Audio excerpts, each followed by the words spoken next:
My ex-girlfriend, 27, and I, 28 male, have been together for 5 years, and from my point of view, everything was fine. We were in love, living together, and we were the classic all roses and flowers couple because we had almost everything in common, like hobbies, passions, and the same character. So really, in 5 years, we never had a disagreement, fight, or argument. Our friends used to say that she was my soulmate. During these years, I never noticed anything wrong with her behavior. We were always on the same page, so believe me, I almost fainted when I found out she was cheating on me through security cameras in my house. I was shocked and speechless because I couldn't see anything wrong with our relationship.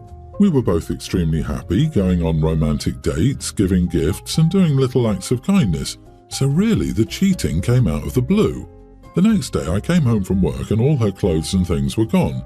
Again, I didn't understand what was happening until I received a text from her that was explaining the whole mess. She was in an affair since we started dating because she couldn't choose between me and her ex-boyfriend, so she took both until she realized that her ex was more in love than you, and she went to stay with him. She said the 5 years of our relationship were a good experiment, and then blocked me. The way she wrote it, with absolute coldness and disrespect for me and my feelings, made me mad and resentful, so I never contacted her again but told my friends and family about the whole mess. All this happened about a week ago. However, 2 days later, she and her affair partner were driving, both intoxicated, and had a fatal accident. Her family didn't know anything about the cheating. They reached out to me to inform me about the accident, but I told them I didn't care because she betrayed me, so I was feeling nothing for her. They were in disbelief because she never told them the whole situation, so I did and sent them the text she sent me a few days ago. They apologized to me and understood my bad feelings for her. My family and friends also texted me, but I told them again that I didn't care about my ex and I hoped that she was in the bad place right now with her ex. They all called me a cold and emotionless idiot, but sincerely I don't care. They can say whatever they want, but nothing will change the sense of betrayal that I feel in the 5 years that I wasted with someone who was lying to me for the whole relationship. So, am I the idiot? Betrayal of this magnitude warrants no sympathy. Your feelings are valid and you're not the idiot in this situation. But don't be surprised if you find yourself grieving. Grief is a weird emotion. You never know what you'll feel in a few months. It could be more intense anger. Who knows? Yeah, I think the anger is numbing everything right now. The grief will come through. My guess is OP hasn't even had time to grieve and process the end of the relationship, never mind her death. OP, make sure you take care of yourself. This is one of those instances where an abnormal reaction to an abnormal situation is normal. I get why you're angry. She took 5 years of your best moments and crapped on it. There's no right way to respond to an intense, life-altering series of events, especially when they're compressed into such a short time span. Whatever you feel is correct. Don't be surprised if you go through a bit of a roller coaster, but also don't be surprised if you don't. Anyone lecturing you for your response is behaving monstrously. All you need right now is support, no matter what. I suggest processing your anger. Don't let it become you, though. Talk to some professional. Don't let her take your sense of self, too. You deserved better. My husband and I, both 25, are expecting a baby together. I need some help with my family over the name. Background: I don't share the same mom as my siblings. My parents had me and my mom chose my name. It's not your typical name. It's a nature name, which she also had, and isn't one of the common types like Lily or Rose, for example. My parents bickered over my name according to Dad, and Mom chose my first name while Dad chose my middle name. My parents' marriage wasn't great, and by the time my mom died when I was 5, Dad had met my stepmom, Jane. For a while after my dad and Jane moved in together, they asked me if I would like to use my middle name, Claire, instead of my first name, Acacia. I didn't want to use my middle name and Dad was a little upset, but they let it drop. My dad and Jane were more compatible with their naming preferences, and my siblings' names were more expected: Elizabeth, James, Hannah, Michael, etc. My name got comments, and I proudly told people my mom named me. It wasn't easy for Jane to hear, and my family didn't love it. I love my family, but I was always proud of being named by my mom and never cared that I stood out. I never wanted to be more like them or blend in with them better. It was a connection to my mom that made me proud. When I was younger, I used to talk about carrying on with nature-themed and more uncommon names when I had kids. Based on that, my family questioned when we told them I was pregnant if we planned to do just that. We do, but we didn't tell them that. We told them we would discuss names and announce them after our baby was born. My family made suggestions. Jane made suggestions that she thought were darling and would blend in so beautifully with the family. I told them we didn't need the names and asked them to stop suggesting them. Talk of the baby shower and planning on that has brought this more to the focus for my family. They told me they felt we should take their thoughts on board, and my dad said I should consider not letting my baby's name stand out among theirs the way mine did. My siblings wanted me to consider Jane and how she would feel if I copied my mom's style and stayed far away from hers when she'd been raising me for years and hearing me bask in the joy of people knowing my mom named me. I reached the end of my rope and told them all that they don't get a say on my baby's name and that I don't want my child's name to blend in with theirs, that it doesn't matter the way they seem to think, and the way they make it sound is like telling me I have to choose between them and my mom, or more accurately, Jane and my mom. They told me I was callously dismissing their feelings, what this meant to them, and what message I was sending to others. They said I started it years ago by clarifying that I wanted to name my kids like Mom named me. Am I the idiot? Your dad got to name his children. Your stepmom got to name hers. They don't get another bite at the apple because they've aged out of baby making. So not the idiot. Also, them taking your love for your mother as an insult to your stepmother is insane. I know a lot of times that's how stepfamily feels, but your mom still matters, and maintaining a connection to her memory, or not, is entirely up to you and has nothing to do with anything else. I seriously want to know when baby naming became a group activity. Jesus. To be frank, I knew that your family were weirdos and automatically in the wrong in whatever situation they were in the moment you said that they tried to force a 5-year-old to use a different name, like you were a rehomed puppy. Please have way less contact with them. They are not good people. I, 29 female, am a child of divorce. My parents separated when I was 10 years old and have constantly put me in the middle of their relationship. For example, they put the choice of where to live on me at the age of 10. I chose my dad. After my mum moved out, my parents haven't seen or spoken to each other since, to the best of my knowledge. As a teen, they would constantly badmouth one another, and I constantly felt like I had to pick sides. It got to the point when I turned 14 that I didn't have anything to do with my mum. When I turned about 17 years old, I rekindled the relationship with my mum. We had a falling out when I turned 20.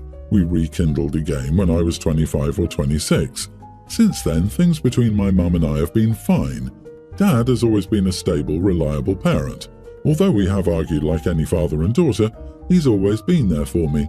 As I started getting older, Dad stopped saying negative things about my mother and encouraged me to have a relationship with her, telling me, "You only have one." Fast forward, my dad now lives a 3-hour plane trip from me. I don't get to see him very often, about once a year if that. I know I need to make more effort. My mom lives about an hour away from me and I see her about once a month. My brother, Evan, is getting married this month. The wedding is about a 30-minute drive from me. He has issues with my mum. However, he invited her to the wedding to avoid drama. My dad is also invited. This will be the first time they've seen each other in almost 20 years. They've actively avoided each other and neither came to my 21st in fear the other might be there and start drama. When I received the invite, I called my dad and invited him to stay with me. I was excited because I don't get to see him very often. I wanted him to see my new place, meet my dog, and spend time with my boyfriend. My mom just invited her to stay at my place for the wedding. She also invited 2 of her friends to stay and just planned out the weekend. Dad could stay elsewhere, but I don't get to spend much time with him, and I actually invited him to stay with me. Dad isn't a big drinker, neither am I. The rest of my family is. Dad doesn't want to stay in the provided accommodation due to the drinking and likely carrying on that goes with it. Mum cannot stay at the provided accommodation as it's with Dad's family. They all had a falling out after the divorce. I want to ask my mum to find somewhere else to stay so my dad can stay with me. Dad is pressuring me to tell Mum to stay somewhere else. I haven't told my mum yet about Dad wanting to stay or being invited to. I should have when she invited herself over, but I feel like a 10-year-old kid again, too shy and emotional to say anything. My boyfriend has offered to speak to my mum and arrange accommodation for her and her friends. but I feel like I'm almost 30. I should be able to just tell my mum to stay elsewhere. I feel guilty and upset about the thought of doing this. My brother said he would disinvite mum, which would be the end. But he's being dramatic, although trying to look out for me and my feelings. My brother offered to deal with it, but it is his wedding and he should focus on that. Am I the idiot if I tell my mum to find alternate accommodation? You invited your dad. Your mom invited herself. You tell her no. Say, sorry mom, but I don't have room for you and your friends. I've invited someone else to stay here. You'll have to find other accommodations. Stick to that. You must stick up for yourself and your dad. It would be incredibly hurtful to your dad to uninvite him just because you don't want drama. You have to grow a spine and deal with this as an adult. Not the idiot, unless you wimp out. Girl, let your support system support you. Stop resisting boyfriend's offer to help. If OP can't do it, just let him. Mum is being so rude offering OP's home to other people. She needs to hear no loudly and clearly. Honey, you are emotionally and mentally still struggling with the verbally abusive dynamic when you were a child. Let boyfriend take care of this. Go get yourself therapy, and at some point in the future, you may be able to deal with things like this. It's okay that it's not now. I, 34 female, called out my cousin's 28 female fiancé, 35 male, for being rude and ordering a dish for himself at a family-style dinner. My family seems to be divided in this situation. Background, my family is Canadian and ethnically Chinese. My uncle and his wife, Aaron and Gloria, live in China and haven't come to visit in 4 years. It's also the first time we're meeting their toddler son. They wanted to host a big Chinese banquet dinner, 16 guests, at a Michelin star restaurant. Dinner is served family style, with an 11-course set menu ordered in advance.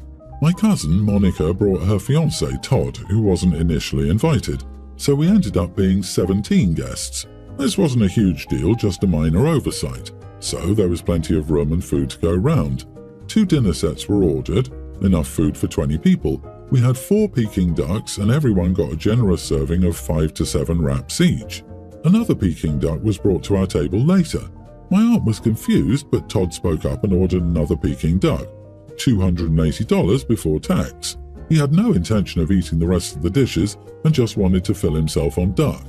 We were all taken aback, but we didn't say anything about it for the rest of the dinner. My uncle was visibly disgruntled. Todd didn't discuss this with anyone before ordering. Gloria paid for the dinner. I don't know the full amount, but I looked on the restaurant's website. After drinks, wine, tax and gratuity, closer to $9,000 was spent. Todd did not offer to pay for his Peking duck and had already exited to have a smoke. My parents and I didn't just return another day for it. If you know anything about Chinese people, when it comes down to a dinner bill, they will fight tooth and nail to try to pay for it. I asked Todd to acknowledge his mistake and apologize. Todd said he felt he did nothing wrong and didn't intend to address the issue further. They argued that because Gloria is way more culturally Chinese, she is more upset than she should be. This is an acceptable thing to do in Canada, and Gloria is being too sensitive and traditional. So, am I the idiot for calling out my cousin's fiancé? For clarification, Todd is Chinese. Aaron, my mom and Monica's mother, are siblings. Monica had already estranged herself from the family years ago. She moved to the US for post-secondary education and relocated to New York after. She's never visited in the last 10 years. She only moved back a few months ago because her parents cut her off financially. Now that she's getting married, she's trying to reconnect with all of us and already expects her parents to foot the bill for her lavish wedding. I'm actually one of her bridesmaids, and not really by choice. My mom and Monica's mother pressured me into accepting. So she was cut off finally by her parents and jumped at the chance to eat at an expensive restaurant where she knew she didn't have to pay anything. She invites her rude boyfriend, fiancé, after the main course, who is so entitled he knew they were rich and could afford it, so I did nothing wrong. Well, now you all know they're both after money or whatever they 17 people is obscene. That's the price of a used car, not a random meal.